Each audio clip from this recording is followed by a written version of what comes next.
Hello friends, मैं इसके Saini MIC group में एक बार और आपका स्वागत है।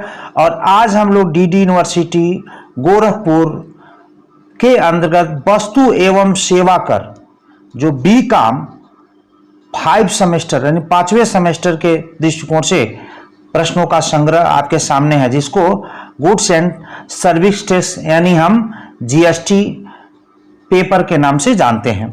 यानी आपके BCom 5वें सेमेस्टर में एक पेपर आपका है GST जिसको गुड्स एंड सर्विस यानी वस्तु एवं सेवा कर कहते हैं। इसके अंतर्गत आपको 40 प्रश्न पूछे जाएंगे जो 1.5 यानी 60 नंबर का यह आपका ऑब्जेक्टिव होगा। यह फर्स्ट पार्ट है, आपको लेकर के आए। इसका सेकेंड पार्ट मैं आपको जल्द ही लेकर आऊंगा, इसलिए पहला पार्ट है और सेकेंड पार्ट का भी डिस्क्रिप्शन बॉक्स में उसका लिंक आपको मिल जाएगा। तो समय न गंवाते हुए हम आइए देखते हैं प्रश्नों के संग्रह के तरफ। सर्वप्रथम GST किस देश में लागू हुआ, यानी फर्स्ट GST किस कंट्री किस देश में लागू हुआ? तो सबसे पहले ऑप्शन ए सही है, 1954 में फ्रांस में। F for first, F for France और F फॉर 4, यानी हम कह सकते हैं 54 में फ्रांस में फर्स्ट पहली बार GST लगा। मलेशिया में 2015 में GST लागू हुआ, सिंगापुर में 1994 में और भारत में 2017 में 1 जुलाई 2017 को भारत में GST लागू हुआ। तो नेक्स्ट हम चलते हैं दूसरे नंबर पे। भारत में GST कब लागू हुआ था? तो भारत में GST 2017 यानी 1 जुलाई 2017 को भारत में GST लागू हुआ था, जम्मू एंड कश्मीर को छोड़ करके, और 7 को वहां भी विधेयक पास किया गया और 8 जुलाई 2017 से वहां भी यानी जम्मू एंड कश्मीर में भी GST लागू कर दिया गया। ब्रिटेन में 1973 में GST लागू हुआ और चीन में 1984 में GST लागू हुआ। तो नेक्स्ट हम प्रश्नों की तरफ चलते हैं। यह प्रश्न नंबर तीसरे की तरफ चलते हैं कि भारत में GST किस समिति के सिफारिश पर आधारित है? तो विजय केलकर समिति के सिफारिश पे भारत में GST आधारित है, यानी विजय केलकर समिति के सुझाव पे भारत में GST को लागू किया गया। नेक्स्ट, GST बिल की पुष्टि करने वाला सबसे पहला राज्य कौन सा है? तो असम एक ऐसा राज्य है जो GST बिल का पुष्टि करने वाला पहला राज्य है और दूसरा राज्य आपका बिहार है। नेक्स्ट हम 5वें नंबर की तरफ चलते हैं। भारत का GST मॉडल किस देश पर आधारित है? जो GST मॉडल है वो किस देश पर आधारित है? तो कनाडा देश के आधार पे है। इसमें और इंग्लिश और हिंदी दोनों मीडियम के लिए प्रश्नों का हम संग्रह लेकर के आए हैं। मुख्यतः कर एंड टाइप्स ऑफ टैक्स, यानी टैक्स के प्रकार हैं। तो टैक्स के 2 प्रकार हैं, प्रत्यक्ष जिसको डायरेक्ट टैक्स बोलते हैं और अप्रत्यक्ष जिसको इनडायरेक्ट टैक्स कहते हैं। तो ऑप्शन सी सही है, A और B दोनों, A और B दोनों। नेक्स्ट चलते हैं 7वें नंबर पे। हम 7वें नंबर पे कि कनाडा में बिक्री कर के कितने अंग हैं, यानी कनाडा में जो सेल टैक्स है उसके कितने अंग हैं? तो उसके 3 अंग हैं। तो ऑप्शन सी सही है, 3 अंग है। 8वें नंबर तरफ चलते हैं कि कनाडा में बिक्री कर के प्रमुख अंग कौन कौन से, यानी सेल टैक्स के कौन कौन से अंग हैं? तो GST है और PST है और HST है, यानी ऑप्शन डी सभी, यानी कह सकते हैं GST, PST और HST यानी सभी है, जिसको हार्मोनाइज्ड सेल्स टैक्स STC कहते हैं और प्रोविंशियल जो सेल टैक्स जिसको हम PST कहते हैं। इन दोनों को हम जब जोड़ देते हैं, ये जब दोनों जुड़ जाता है तो HST हो जाता है। आगे हम इसका जिक्र करेंगे। नेक्स्ट देखते हैं प्रश्न नंबर 9। कनाडा में किसके संयोजन को सामंजस्यपूर्ण बिक्री कर कहा गया है, यानी कहा जाता है? तो ऑप्शन आपका डी सही है, HST यानी GST प्लस PST जो कंबाइंड है, इसको हम जोड़ देंगे तो HST आपको। तो ऑप्शन डी सही है। ऐसे पूछेगा और आप कंफ्यूज जाएंगे। अगर आप मेरे चैनल पे नए हो तो सब्सक्राइब, लाइक, शेयर करें, जिससे कि मुझे और अच्छा लगेगा। भारत में GST के घटक जो कंपोनेंट ऑफ GST है, तो इसका सही उत्तर ए सभी, यानी CGST central goods and service tax, SGST मतलब जो है state goods and service tax, IGST integrative goods and service tax, UTGST माने union territory goods and service tax, यानी हम कह सकते हैं ये सभी सही है। भारत में जीएसटी के घटक हैं, ये सभी हैं आपका। नेक्स्ट, वैल्यू जो टैक्स होता है जिसको वैट का फुल फॉर्म क्या, तो वैट जो टैक्स लगता है उसका फुल फॉर्म क्या है, तो वैल्यू एडेड टैक्स इसका फुल फॉर्म है। पूछ देगा तो हम कंफ्यूजन वहां पे फंस जाएंगे। नेक्स्ट, भारत में सामान्य वस्तुओं पर जीएसटी टैक्स की दरें हैं। सामान्यतः जीएसटी की दरें कितनी है भारत में, तो 0% और 5%, 12%, 18% और 28% उपयुक्त सभी सही है, यानी जीएसटी की जो सामान्य दरें उपयुक्त सभी सही है। 0.25% जो कीमती पत्थर होते हैं और सोने और चांदी गहने पर 3% जीएसटी की टैक्स दर लागू है। नोट में हमने आपको लिख दिया है कि कभी पूछ सकता है। नेक्स्ट, जीएसटी परिषद के चेयरमैन होते हैं। चेयरमैन कौन होता है जीएसटी परिषद का, तो जो केंद्रीय वित्त मंत्री होते हैं, जो सेंट्रल फाइनेंस मिनिस्टर होते हैं, वही जीएसटी परिषद के चेयरमैन होता है। नेक्स्ट हम चलते हैं प्रश्न नंबर 14 की तरफ चलते हैं। प्रश्न नंबर 14 में चलते हैं। आईजीएसटी के कर की दर क्या है? What is rate of tax of IGST, माने आईजीएसटी में क्या क्या इंक्लूड होता है, तो हम कह सकते हैं CGST plus SGST. CGST plus SGST को हम आईजीएसटी कह सकते हैं। आईजीएसटी विधान परिषद द्वारा पारित किया गया है और आईजीएसटी केंद्र और राज्य के बीच विभाजित होता है। केंद्र और राज्य के बीच विभाजित होता है। जैसे मान लीजिए यह उत्तर प्रदेश से माल एमपी में गया तो यह आईजीएसटी के अंतर्गत आ जाता है। तो आईजीएसटी के अंतर्गत आएगा, उसके बाद में वो सी और एस में क्या हो जाएगा, बढ़ जाएगा। इसीलिए कहते हैं सीजीएसटी और प्लस एसजीएसटी आपको इक्वल टू हो जाएगा आपका आईजीएसटी। नेक्स्ट हम कहते हैं, नेक्स्ट चलते हैं, वो अंतरराज्यों की स्थिति में आईजीएसटी का प्रयोग किया जाता है। अभी हम central to central, union territory to union territory state की भी मैं बात करूंगा, वहां पे भी बात करेंगे हम लोग। नेक्स्ट कि जीएसटी है, यानी जीएसटी है क्या है, तो यहां पे देखेंगे जो संघीय कर है, हम फेडरल टैक्स है, यानी संघीय कर है, जिसमें हम कह सकते हैं दोनों राज्य, केंद्र और राज्य दोनों, यानी कह सकते हैं संघीय कर यानी फेडरल टैक्स है। नेक्स्ट चलते हैं 16 नंबर पे, जीएसटी परिषद का सदस्य होना चाहिए, member of the GST counselling should be, यानी कौन से होने चाहिए, तो इसका जो सही उत्तर है अभी मैंने आपको बताया था, बी ऑप्शन से, एक केंद्रीय वित्त मंत्री जो यूनियन फाइनेंस मिनिस्टर होते हैं वही जीएसटी परिषद के सदस्य होते हैं। जीएसटी यानी केंद्रीय वित्त मंत्री की हम बात करेंगे। नेक्स्ट, निम्नलिखित में कौन सा जीएसटी में समाहित नहीं है? Which of the following tax has not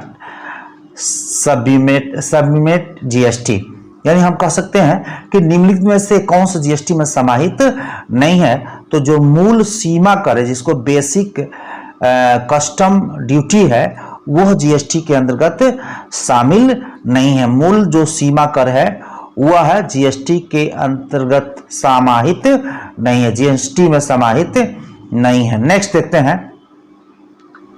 सोने चांदी के आभूषण पर जीएसटी की दरें हैं, तो आपको मैंने बताया था कि 3% है। सोने और चांदी के आभूषण में जीएसटी 3% है।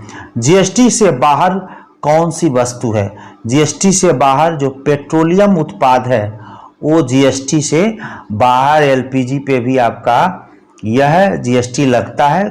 नेक्स्ट, जीएसटी में शामिल कर टैक्स है, जीएसटी में शामिल जो कर है, टैक्स है, वो क्या है, तो सर्विस टैक्स भी जीएसटी के अंतर्गत आता है, लग्जरी टैक्स भी जीएसटी के अंतर्गत आता है, वैट भी आता है।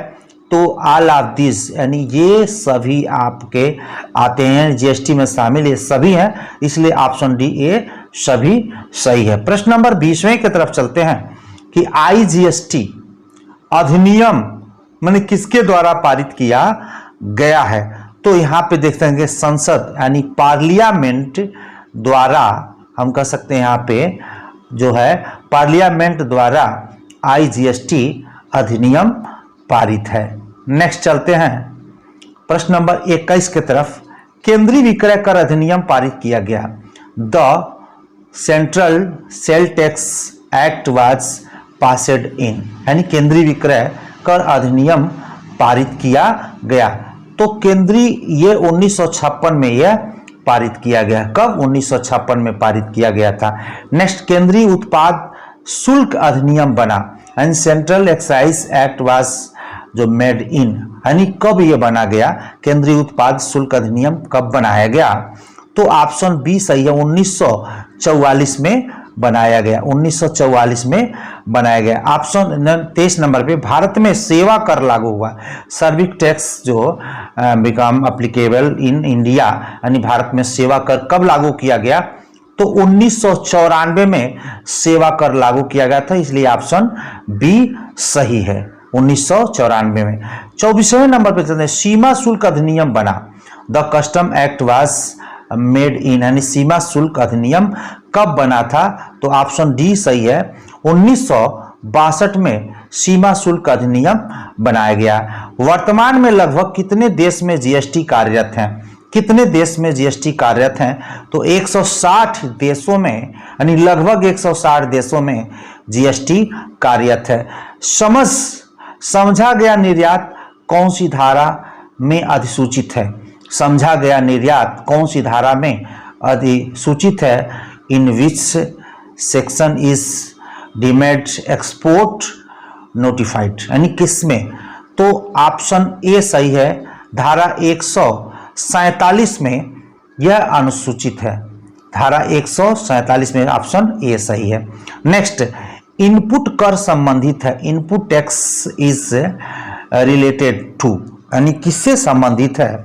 जो इनपुट टैक्स होता है तो यह है केंद्रीय कर से भी सही है, राज्य कर यानी स्टेट टैक्स भी है, एकीकृत जो इंटीग्रेटेड टैक्स है जिसको IGST हम बोलते हैं, और ये सभी यानी हम ऑल ऑफ दिस, यानी आपका ये सही है, इनपुट कर संबंधित है, इनपुट टैक्स से रिलेटेड टू है, रिलेटेड है, तो ऑल ऑफ दिस है, यानी सभी से रिलेटेड है। नेक्स्ट चलते हैं हम 28वें नंबर पे।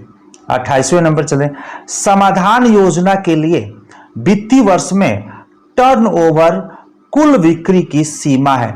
Limit of the turnover total sales and finance year in composition schemes is, यानी समाधान योजना के लिए वित्तीय वर्ष में टर्नओवर कुल बिक्री की सीमा कितनी है?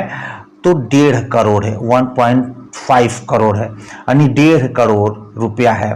नेक्स्ट चलते हैं 29वें नंबर पे, समाधान योजना के अंतर्गत न्यूनतम कर की दर है, यानी minimum rate of under the composition scheme is, यानी समाधान योजना के अंतर्गत न्यूनतम कर की दर है तो 1% है। कितना है? 1% है, समाधान योजना के अंतर्गत 1% है। प्रश्न नंबर 30वें, अनिवासी कराधीन व्यक्ति को जारी किए गए पंजीकरण प्रमाण पत्र की वैध सीमा होगी। The valid of the registration certificate issued to the non residence taxable person shall be, क्या होगा? तो ऑप्शन सी सही है, 90 दिन की सीमा होगी। कितने दिन की सीमा होगी? वैध सीमा होगी 90 दिन की सीमा होगी। वैध सीमा कितने दिन की होगी? 90 दिन की होगी। नेक्स्ट चलते हैं 31वें नंबर पे, कर योग्य सेवाओं की सूची में शामिल नहीं है। The following is not include in taxable service, शामिल नहीं है। तो यहाँ पे ऑप्शन बी जो है वो डॉक्टर, यानी डॉक्टर जो है कर योग्य सेवाओं की सूची में शामिल नहीं है।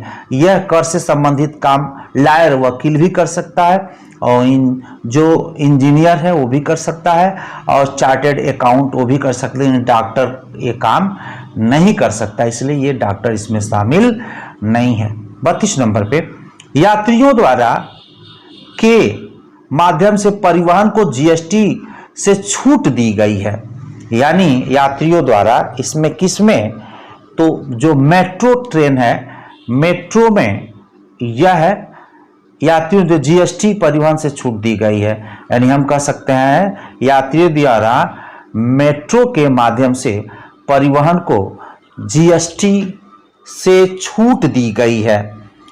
ट्रांसपोर्टेशन ऑफ जो पैसेंजर्स बाई ये एयर जो एग्जेम्प्ट फ्रॉम जीएसटी है, तो मेट्रो है, आपका मेट्रो है।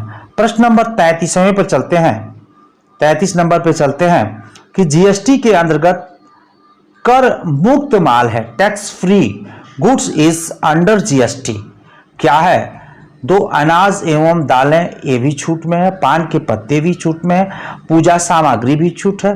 तो इनमें से सभी जो हम कह सकते हैं ऑल ऑफ द दिस, यानी ऑप्शन डी आपका सही है, ऑप्शन डी आपका सही है। प्रश्न नंबर 34वें नंबर पे चलते हैं। किसमें प्रवेश से संबंधित सेवाओं को जीएसटी छूट दी गई है? यानी सर्विस बाई वाज एडमिनिशन टू जो गैस है एयर जो एग्जेम्प्ट फ्रॉम जीएसटी, 34वें का आपका इसमें क्या है? तो संग्रहालय, राष्ट्रीय उद्यान, tiger resort, all of these, यानी सभी में जीएसटी सेवाओं को छूट दी गई है, यानी इसमें किसी प्रकार की कोई जीएसटी नहीं लागू होता है, तो छूट दी गई है। नेक्स्ट बड़ा इंपॉर्टेंट प्रश्न है 35, रेल द्वारा यानी किसके परिवहन को जीएसटी से छूट प्राप्त है? Transport is by rail is exempt from GST, तो किससे? दूध से, नमक से, रक्षा उपकरण से, ऑल ऑफ दिस, ये आपका डी सही है, यानी रेल द्वारा यानी सभी के परिवहन को जीएसटी से छूट प्राप्त है। नेक्स्ट चलते हैं प्रश्न नंबर 36 में। चंडीगढ़ से चंडीगढ़ में आपूर्ति पर लागू होगी, supply in Chandigarh to Chandigarh is applicable, इसमें क्या होगा ये आपको देखना है। CGST और UGST, CGST और UGST, CGST, SGST, CGST, IGST, इनमें से कोई नहीं, तो ऑप्शन ए सही है, CGST और UGST, क्योंकि चंडीगढ़ यूनियन टेरिटरी के होने के नाते ये ऑप्शन ए सही है, जो CGST ऑब्लिक UGST के अंतर्गत यहाँ पे आपूर्ति लागू होगी। तो CGST UGST बड़ा इंपॉर्टेंट है, ये जान लीजिए, इसके पे जरूर ध्यान दीजिएगा। अंतर्राज्यीय आपूर्ति पर लागू है, on inter state supply in applicable लागू है, तो SGST जो अंतर्राज्यीय पे लागू है वो SGST, यानी हम कह सकते हैं central goods and service tax, central goods and, एक राज्य से अंतर्राज्यीय, राज्य से राज्य SGST, इसको state government goods and service tax कहते हैं।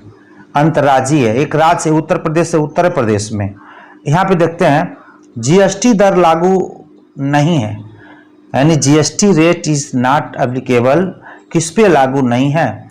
तो ऑप्शन ए सही है, पेट्रोल पे नहीं लागू है, बाकी सभी पे लागू है, तो ऑप्शन ए आपका सही है। नेक्स्ट 39 पे चलते हैं। वस्तु की आपूर्ति के लिए सूची 1 की अधिसूचित जीएसटी दर है, notified GST rate is not applicable, तो इसमें क्या है? इसमें आपका सूची में शामिल जो है 5% है, ये सूची 1 में शामिल जो है 5%, 0 के बाद आता है 5%, उसके बाद 12%, उसके बाद 18%, उसके बाद आता है 28%, तो सूची 1 को हम 5% के अंतर्गत शामिल करते हैं। नेक्स्ट देखते हैं, निर्माता की दशा में कंपोजिशन की दर है, composition rate is cash on manufacturer, जिसमें क्या है? तो 1% है। इसमें क्या उत्तर क्या है, निर्माता की दशा में कंपोजिशन की तरह है 1%। आज के लिए इतना ही। नेक्स्ट सेकेंड पार्ट में हम 40 प्रश्नों का संग्रह आपको और लेकर आएंगे, और दोनों पार्ट अगर आप देख लेते हैं तो 100% आपको 40 प्रश्न मिल जाएंगे। 40 80 प्रश्न का अध्ययन करने के बाद आपको 40 मिल जाएंगे। तो बने रहिए मेरे साथ, और जो सब्सक्राइब लाइक शेयर जरूर करें। आज के लिए इतना ही, धन्यवाद।